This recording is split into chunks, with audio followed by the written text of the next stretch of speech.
सभी विद्यार्थियों को मेरा नमस्कार। मैं दामोदर शर्मा जो कि आपके लिए नियमित रूप से विभिन्न प्रकार की शिक्षण सामग्री प्रेषित करता रहता हूं, उसी श्रृंखला में आज जो हम पढ़ेंगे वह प्रकरण रहेगा कक्षा 12वीं की जो आरोह पुस्तक है। उस आरोह पुस्तक के अंतर्गत पाठ कैमरे में बंद अपाइज, और इस पाठ के दूसरे भाग का आज हम अध्ययन करेंगे। इसके पूर्व हमने जो पहला भाग पढ़ा था उसके अंतर्गत हमने इस पाठ के जो लेख कवि है रघुवीर सहाय, उनके जीवन का संक्षिप्त परिचय हमने जाना, और उसके साथ साथ जो बातें हमने पढ़ी उसका सार पहले हम बता देते हैं कि उसके सार के अंतर्गत हमने देखा कि किस प्रकार वर्तमान में समाचार चैनल या विभिन्न प्रकार की, जैसे दूरदर्शन को माध्यम बनाया, दूरदर्शन के माध्यम से मान लो किसी प्रकार का समाचार चैनल, उनका उद्देश्य क्या हो गया है। वास्तव में समाचार चैनल का उद्देश्य क्या होता है, दूरदर्शन का उद्देश्य क्या है, जो दूर का दर्शन कराए, अर्थात लोगों की पीड़ाओं को, उनकी समस्याओं को उजागर करके उनका समाधान करने की प्रयास करना, उन समस्याओं का समाधान करने का प्रयास करना, ये दूरदर्शन का काम है। लेकिन वर्तमान में हम क्या देख रहे हैं, वर्तमान में हम देख रहे हैं कि दूरदर्शन, अर्थात दूरदर्शन में आप सभी मान लो जो दूर के दर्शन कराते हैं, उसमें जितने भी समाचार चैनल हैं वो सब इसके अंतर्गत आ जाते हैं। तो दूरदर्शन क्या करते हैं वर्तमान में, वह वर्तमान में करते हैं कि अपने टीआरपी, इसको बोलते हैं अपने दर्शकों को बढ़ाने के लिए वो क्या करते हैं, ऐसे कई कार्यक्रम कर देते हैं कि लोगों की भावनाओं को ठेस तक पहुंचाने से पीछे नहीं हटते। वह कहीं न कहीं स्वार्थी होते जा रहे हैं, उनको केवल अपनी कमाई से मतलब रहता है, दुनिया के साथ क्या बीत रही है क्या नहीं बीत रही है उससे उनका कोई मतलब नहीं है। उसी भाव को प्रकट करते हुए अब हम दूसरा भाग प्रारंभ करते हैं। आप जानते हैं, मतलब यहाँ पर एक बात चल रही थी कि एक अपाहिज व्यक्ति को कैमरे के समक्ष स्टूडियो में लाया जाता है और उसको उसके माध्यम से अपने विशेषताएं, एक तरह से ये बताना कि हम ही सर्वे सर्वा है, ये कहीं न कहीं अहंकार का भाव इन समाचार चैनलों का या दूरदर्शन का कहीं न कहीं अहंकार का भाव आ गया है। और ये मानते हैं कि हम जिसको श्रेष्ठ बताएंगे वो श्रेष्ठ है और जिसको निकृष्ट बताएंगे वो निकृष्ट है। हम जैसा दुनिया को दिखाएंगे वैसा ही दुनिया देखेगी, इसके अलावा दुनिया कुछ नहीं देखेगी। तो इस भावना पर ही व्यंग्य किया है। तो यहाँ पर जिस अपाहिज को लेकर के आए उनकी पीड़ा को तो समझा नहीं, और उस तरीके से उससे जो व्यक्तिगत जो प्रश्न है, जो उसको ठेस पहुँचाते हैं, आत्मिक ठेस पहुँचाते हैं, उस तरीके के प्रश्न उससे पूछे जाते हैं कि क्या आप अपाहिज है और अपाहिजपन आपको दुख देता है।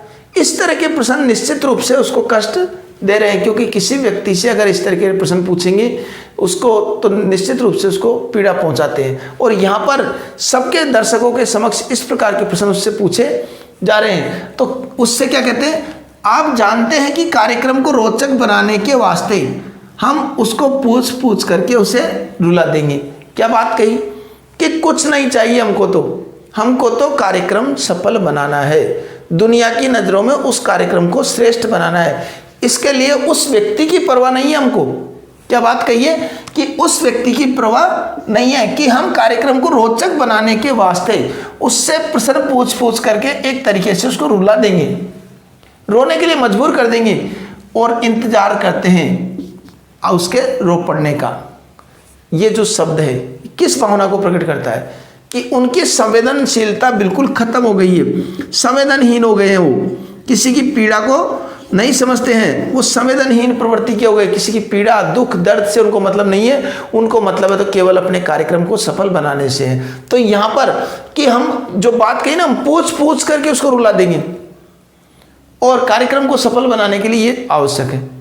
ये जो भाव है उनकी उस मनोवृत्ति को प्रकट करता है। इंतजार करते हैं आप उसके रो पड़ने का। अब निश्चित रूप से आप इंतजार कीजिए, अब देखिए वो रोने वाला है। करते हैं अर्थात प्रश्न पूछ रहा, करते हैं, थोड़ा इंतजार करते हैं ताकि वो रोए। तो हम फिर पर्दे पर दिखलाएंगे फूली हुई आंखों की एक बड़ी तस्वीर, और जैसे ही वो रोएगा तो हम बताएंगे उसकी आंखें, जो फूली हुई सूजी हुई आंखें हैं, उनकी तस्वीर जूम करके बड़ी करके उसको बताएंगे। बड़ी करके मतलब जूम कर करके बताएंगे, देखिए किस प्रकार रो रहा है, किस प्रकार दुखी हो रहा है, किस प्रकार पीड़ित हो रहा है, और इसका दुख दर्द सुनने वाला कोई नहीं है, ये अपाहिज है और ये स्वीकार कर रहा है, रो रहा है। तो रोया किस वजह से, हो अपने अपाहिजपन की वजह से नहीं रो रहा हो, उसको दूरदर्शन वाले उसको रुला रहे हैं, इस तरीके के प्रश्न पूछ करके उसको रोने के लिए मजबूर कर रहे हैं, और रोएगा प्रश्नों के कारण, लेकिन साबित क्या हो रहा है जनता के समक्ष, प्रस्तुत क्या करेंगे कि ये प्रश्नों के कारण है, इसके अपाहिज के कारण रो रहा है। बहुत बड़ी तस्वीर बताएंगे सबको, और उसके ऑटो पर एक कसमसाहट भी, और उसके ऑटो पर जो कसमसाहट मतलब रोने की जो सुखबुगाहट चालू होती है, वो ऑटो की सुखबुगाहट भी उनको बताएंगे, ताकि लोगों को ऐसा लगे वास्तविक बात बता रहे हैं, रो रहा है ये, इसकी पीड़ा है, इसका दुख है, इसके हाथ पैर काम नहीं कर रहे, अपाहिज है और ये अपनी पीड़ा के कारण रो रहा है। लेकिन वास्तव में आप पाठ पढ़ रहे हैं तो उससे क्या प्रकट हो रहा है, रो क्यों रहा है वो रो इसलिए रहा है क्योंकि समाचार चैनल वाले, दूरदर्शन वाले उसको रोने के लिए मजबूर कर रहे हैं। और मजबूर क्यों कर रहे हैं, क्योंकि उनको अपने चैनल को, अपने समाचार या दूरदर्शन को सफल बनाना है, कार्यक्रम को सफल बनाना है और अधिक से अधिक लोगों को जोड़ना है, इसलिए वो किसी भी हद तक जा सकते हैं। आशा है आप उसकी अपंगता और पीड़ा को मानेंगे। ब्रैकेट में लिखा है कि आशा है कि आप भी इस कार्यक्रम को देखेंगे तो निश्चित रूप से उसकी अपंगता और पीड़ा को समझने का प्रयास करेंगे। एक और कोशिश, दर्शक मतलब वो रोया नहीं तो उसके साथ साथ क्या कह रहे हैं, एक और कोशिश करते हैं। देखो रोएगा, निश्चित रूप से रोएगा। दर्शकों धीरज रखिए, धैर्य रखिए, देखिए हम दोनों को एक संग रुलाने वाले हैं, हम दोनों को एक साथ रुलाने वाले हैं। दोनों कौन है यहाँ पर, दोनों दर्शक और वह अपाहिज व्यक्ति, इन दोनों को एक साथ रुलाने वाले, मतलब इस तरीके का प्रस्तुतिकरण करेंगे कि आप भी रोने के लिए मजबूर हो जाएंगे और दर्शक तो होंगे मजबूर, इसके साथ वो अपाहिज भी हो जाएगा रोने के लिए मजबूर। इस तरीके से हम प्रस्तुतिकरण करेंगे। आप और वह दोनों, आप कौन कौन, दोनों संग रुलाने वाले हैं, कौन कौन को, आपको और उन दोनों को, वह दोनों, ये सब रोने के लिए मजबूर हो जाएंगे। कैमरा बस करो, नहीं हुआ रहने दो, पर्दे पर वक्त की कीमत है। ये बात भी बहुत बड़ी उन्होंने कह दी कि प्रयास करते करते भी उसको रुलाने में मान लो असमर्थ रहे, तो उन्होंने बीच में कार्यक्रम को रोका कि रोको, अब हम ज़्यादा इसको समय नहीं दे सकते क्योंकि पर्दे पर वक्त की कीमत है। इससे तात्पर्य है कि कोई भी कार्यक्रम, कोई भी समाचार या जो भी प्रस्तुतिकरण होता है कार्यक्रम का दूरदर्शन पर, एक निश्चित समय के लिए होता है और वो निश्चित समय पर ही उसको कार्यक्रम खत्म करना पड़ता है। इसलिए वहाँ पर उन्होंने ये भी साबित किया कि हमारा कार्यक्रम फिक्स समय पर खत्म होगा और ये नहीं रोता है तो रहने दो, बस करो, अब कैमरा बंद कर दो, अब मुस्कुराएंगे हम। अब क्या है, अब मुस्कुराएंगे।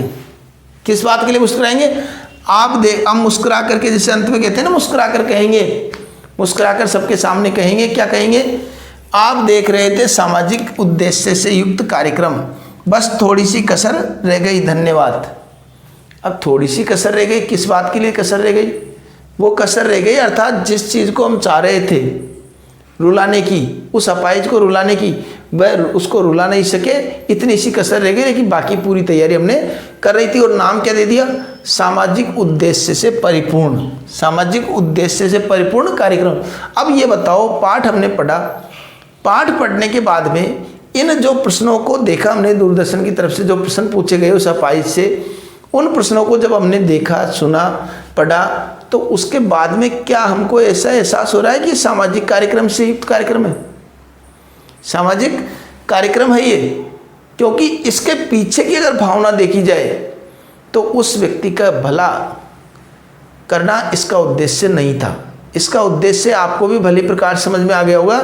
उस कार्यक्रम का उद्देश्य तक अपने समाचार को, अपने दूरदर्शन को, अपने कार्यक्रम को अधिक से अधिक लोगों तक पहुंचाना और सफल बनाना, ताकि लोग समझे कि वास्तविकता प्रकट हो रही है यहाँ पर, जबकि ऐसा नहीं है। तो ये किस प्रकार की मनोवृत्ति को व्यंग्य प्रकट किया गया यहाँ पर कि वर्तमान में जिस प्रकार के कार्यक्रम समाचार चैनल या दूरदर्शन पे जिस प्रकार के कार्यक्रम चलते हैं, उन पर वो कार्यक्रम जो है सामाजिक उद्देश्य से परिपूर्ण का नाम लेते हैं, लेकिन वास्तव में वो सामाजिक उद्देश्य से परिपूर्ण नहीं होते हैं। कई तो जो है अपने इस बात का अहंकार हो गया है कई चैनलों को, वो सोचते हैं कि हम जैसा दिखाएंगे वैसी पब्लिक समझेगी, जबकि ऐसा नहीं है। एक समाचार चैनल का उद्देश्य होना चाहिए लोगों की भावनाओं को समझे और भावनाओं को समझ करके उनकी पीड़ाओं का उचित समाधान करे और उसके साथ साथ उसका सम्मान भी बना रहे, उसको आत्मिक ठेस भी नहीं पहुँचे, इस प्रकार का भाव उसको रखना चाहिए। तो इस प्रकार का एक कार्यक्रम उन्होंने प्रस्तुत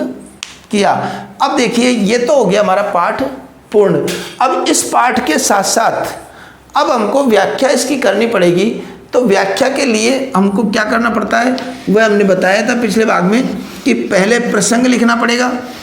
अब प्रसंग में हमको जिस प्रकार के बिंदु बताए थे कि प्रस्तुत पद्यांश, प्रसंग में क्या लिखेंगे, प्रसंग, प्रस्तुत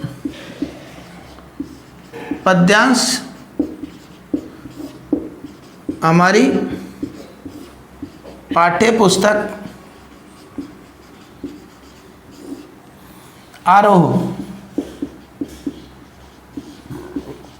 के अंतर्गत रघुवीर सहाय द्वारा रचित कैमरे में बंद अपाहिज शीर्षक से अवतरित है। इसमें अब इसमें क्या बताया गया है, इसमें दूरदर्शन के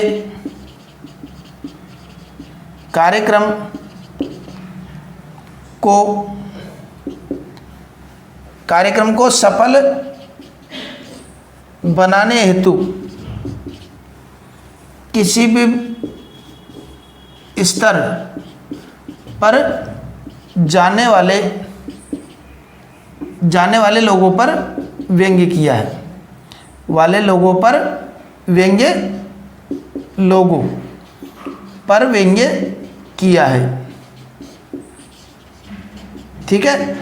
और इस प्रकार का व्यंग्य करते हुए कवि कहते हैं इस प्रकार की भाषा में व्याख्या प्रारंभ करेंगे तो उसमें लिख देंगे। विशेष हमने जो पिछले भाग में बताया था उसी प्रकार का विशेष में भी लिख देंगे। ठीक है। आशा करता हूँ आपके ये पाठ भली प्रकार समझ में आ गया होगा।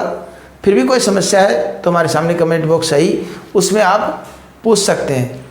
और भी कोई परेशानी है तो कमेंट बॉक्स में आप जा सकते हैं। अब हम अगले वीडियो में एक नया पाठ प्रारंभ करेंगे तो उसकी सूचना आपको समय पर प्राप्त हो जाए, इसके लिए आप चैनल को सब्सक्राइब कर लीजिए। तो मिलते हैं अगले पाठ में, तब तक के लिए धन्यवाद।